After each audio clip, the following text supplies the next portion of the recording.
I think the best introduction is goal line technology because it is black and white. It's either gone over the line or it hasn't gone over the line, and the machine will tell you. No, the Champions Never League is offside any- one's all right as well, isn't it? The Champions League brilliant, offside. brilliant. Well, I don't know why we don't bring that in. That was my next thing, was about technology and making. Money, Whatever we bring in, the money, it needs to be black and white. What do we need to spend the money? Because it's ridiculous. We're arguing about this every single week. But Champions What League, I will say. Sorry, I just want to say Champions League is a great example. How many of the handballs you see in the Champions League that we all go, that's not a fucking handball? But at least they're consistent with it. My view is, I don't like the rule, but they've created almost an objective sort of truth, if you will, around handballs. Even if it deflects half a yard away and hits your hand, they 9 times out of 10 give a handball. So the point is, at least whether you like the rule or not, you're getting what they're not doing is 1 week City concede a penalty for it, and the following week Arsenal get away with it. It's pretty consistent. If the ball hits your hand in the box, they pretty much give a fucking handball every time. And that's what we should have done with the Prem by now, is whatever your rules are, you create a consistency around that decision-making, and then there'd be less pushback, I think. But sorry, Potts, I didn't mean to interrupt, mate. Sorry. No, it's calm, and I agree. Look, I think offside and the goal line technology, bringing that in technology-wise is good. If that is the case, that they can bring it in, right? Hopefully that is the case. Everything else, though, I think it has to be down to a decision made by the referee. And what I will say about that even more is, I don't know what happens in rugby, because I don't watch rugby to this same level I do football. Otherwise, I wouldn't do anything else in my life. But I will say that I don't know what happens in rugby. If they make a decision, do they go and look at that again, and the referee then makes a decision? Has he got 14 people in his ears telling him what's happening? Because that's the bit that's wrong. You can hear on television. You can hear. See, it's the other. It feels the other way in rugby, and I'd have to go and do some more research because I wouldn't say I'm a connoisseur. I mainly watch the Six Nations and World Cup. But essentially, what you'll hear is the referee saying to the VA. I don't know what they call him. It's the third, whatever he's called. Okay, he might have a name. I forget. But you'll hear him say, can you see the ball be touched down? Or can you see the infringement? They're almost asking the video referees to look, and they will trust and take their word. So say they say, yes, his foot goes into touch before he makes a touchdown. Do you understand that expression, Potsy? That makes sense. I do. Yeah, I'm not that bad at rugby, but I don't watch it. I was explaining earlier on today what blinds are in poker to someone, and I did a terrible job. So the referee will ask, and then the video referee will say, yes, his foot goes into touch before he makes a touchdown, and the referee says thank you and then changes the mind. He doesn't go and relook. So for me, I'm not against it being re-refereed, but they need to be consistent with it. But sorry, back to you, mate. Sorry. No, so this is my biggest bugbear actually in the VAR. Because people say to me, VAR doesn't work. Well, VAR works. It's just a replay system, right? So the actual machine works. Yeah, it's the people that are using it that don't work. Now, if I make a decision as a referee, now, LB, you used to be a ref, right? You admitted that on here. If you've made a decision and you go admit it like it's some fucking crime. I know. Well, I don't know why you did. I don't know why you admitted that. Referee and traffic warden. Do you know what I mean? But you've made a decision. You go up to VAR. What should happen, in my honest opinion, is you should go and say, can I watch that again? And then you make another decision to say, yep, happy with it, or no, want to change my mind. You should not have 5 people in your ears going, look, Dave said, did you see this flick? Hang on, wait a minute, Dave. No, John, you come in. What did you think here? What did you want to ask LB here when you saw this fit? All that needs to stop. Get out my ears. Let me watch it, make a decision. I'm the ref. I'll make a decision. So let me review. So what it says here, it says no, they call them a television match official, TMO, in rugby does not re-ref the games. Okay, so this is my interpretation being off, but they do what I said. He says what they do is they support the on-field referee. The TMO uses technology to review critical incidents and help the referee make better decisions. It says, how did TMO work? The TMO is usually a former or active top-level referee. The TMO watches the game footage on television screens and can communicate with the ref via an earpiece. The TMO can rule on specific questions from the referee. So that's what my point. So does his foot go out? Yes. So they consider that not re-refereeing.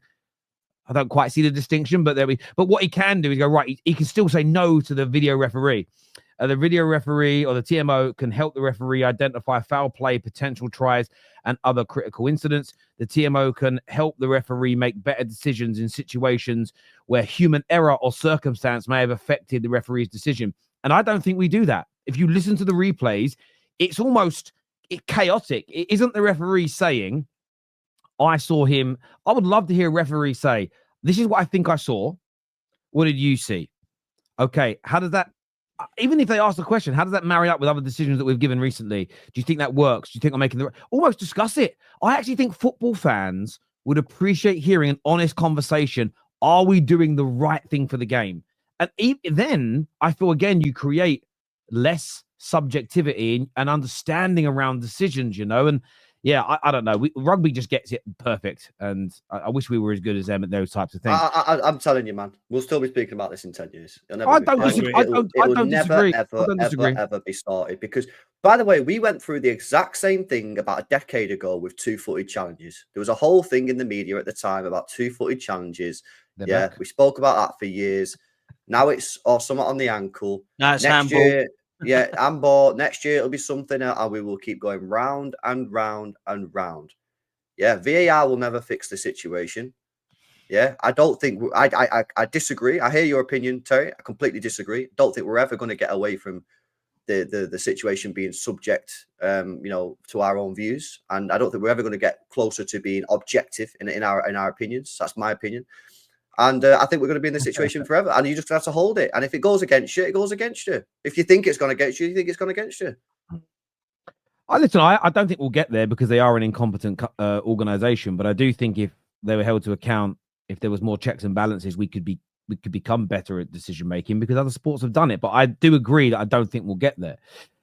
Very few Arsenal fans believe in a conspiracy. So it's really lazy when rivals dismiss bad decisions when they can't even name more than 2 or 3 content creators who believe in one.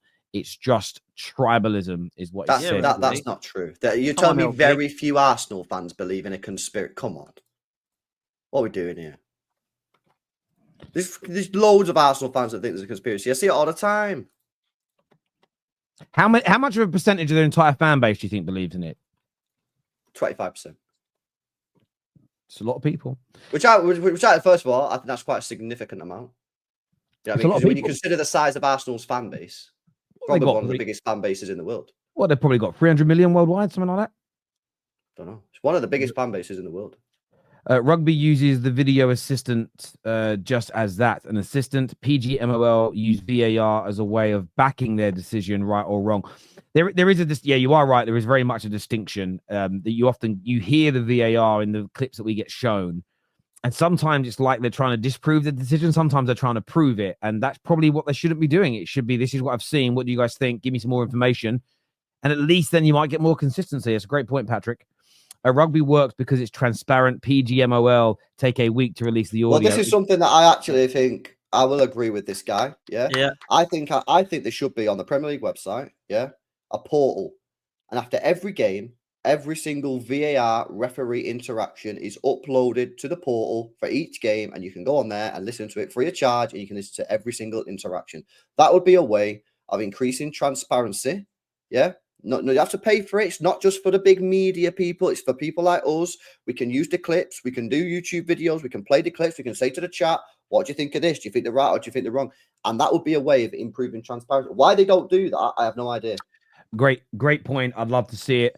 I was told this when I worked at the bank. We had these new people come in to start running things, and they basically were like, "See all this stuff you've got up behind here that's been supplied by the bank, targets and how to say things to customers, how to sell things.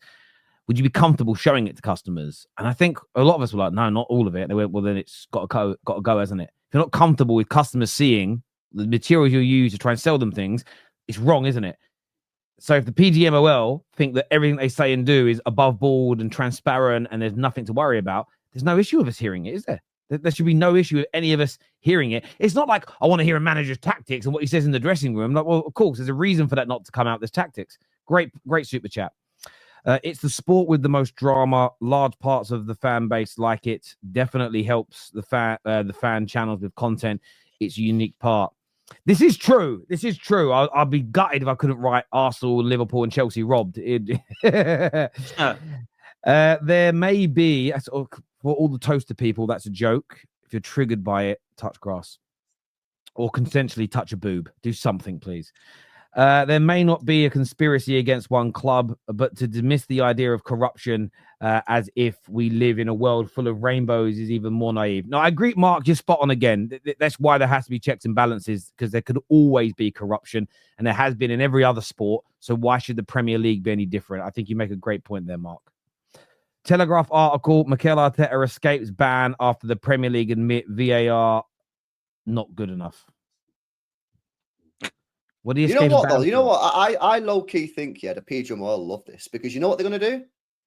They're going to ask for more money. I genuinely think that's what they're going to do. I think the PGMO are going to go to the Premier League and say, you want us to sort this out? We need more cash, mate. And that's what they'll do. And everyone will get more money. You know what I mean? The guys running the show will get more money. And it's all about the money, isn't it? It says here, the FA effectively tried to argue that Arteta was more worthy of punishment than other managers because of his high profile. The argument was rejected. Listen, I don't even want to say that was a good argument to reject, so I'll get called an Arsenal fan, but you can't punish Arteta more because he manages a bigger club than someone who's the manager of Luton. That would be crazy to do.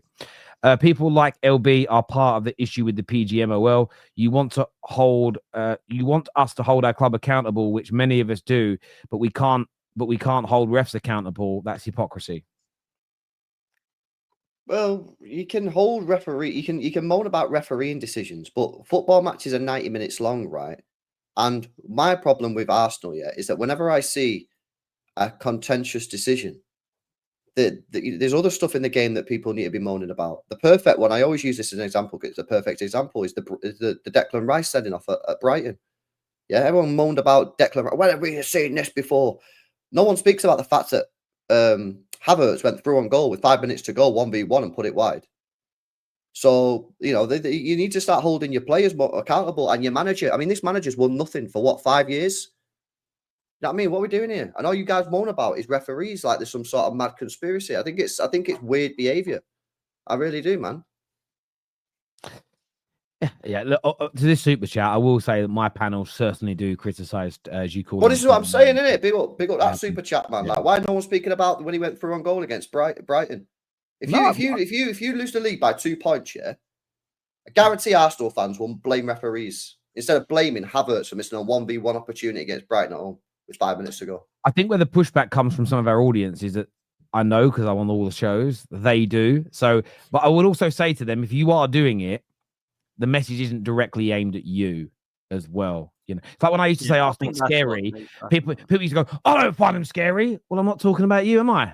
Fucking hell. Slow your brain down, you weak little man. I used to love those people. I ain't scared.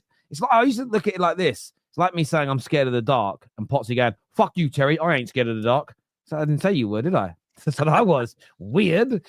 This year, the FA already admitting during the Arteta hearing that they treat Arteta differently to other managers. That's in a 2023 Telegraph article confirming this. I mean, that's crazy. I mean, I didn't read that article because, lo and behold, I'm not an Arsenal fan. I mean, that is crazy that the FA are admitting that they will treat him differently to other men. And I'm sure they'd do the same to Pep because his profile's high and Amorim now. But that is wrong to treat the bigger managers of bigger clubs differently to the smaller guys, right? I think it's about setting an example, right? Yeah. So it's whether you believe that's the right principle. Do you think that the likes of Arteta, Pep, probably Slot now should be treated differently to Championship managers? Depends on your view on that principle. I don't. I think they just treat everyone the same, innit? But if you think that, we need to treat these guys differently because they're setting an example, and if they start cussing out referees and all that, then that gets shown around the world more than the Luton manager would, then whatever. But zero red cards for City from Oliver and 8 red cards for Arsenal. I see why LB is never I just say stop breaking the rules then, innit, bro? Stop kicking the ball away. Stop breaking people's legs, innit? LB is a waffler. It was never a red. He has this mentality because he knows Oliver is on the City payroll. Have I actually said on this show that I think it was a red card? What I've said is I can understand why he give it a red card. Obviously, Arsenal fans will just believe I've said something because they don't like what I'm saying. So they just insert words. You know what I mean? I don't actually think I've said it was a red card. What I've said is I understand why it was a red card because he's late, it's reckless, and it's above the ankle. And by the letter of the law, that's a red card. Now, I personally can see it either way. But I'm just calling it out. But because Arsenal fans don't like it and start moaning it all the time, that's what they just think I've said something I've not actually said. Tony here says, LB, you understand why they gave the red. It's funny you started saying this and the super chat came through. Why they give a red card for the one Arsenal got. Kovacic does ankle up on a player twice and doesn't get a red card. It's called being frustrated. Blanket statements are factually wrong. Yeah, but is what I Tony agree with you on this. I agree. I think Kovacic should have been sent off last year.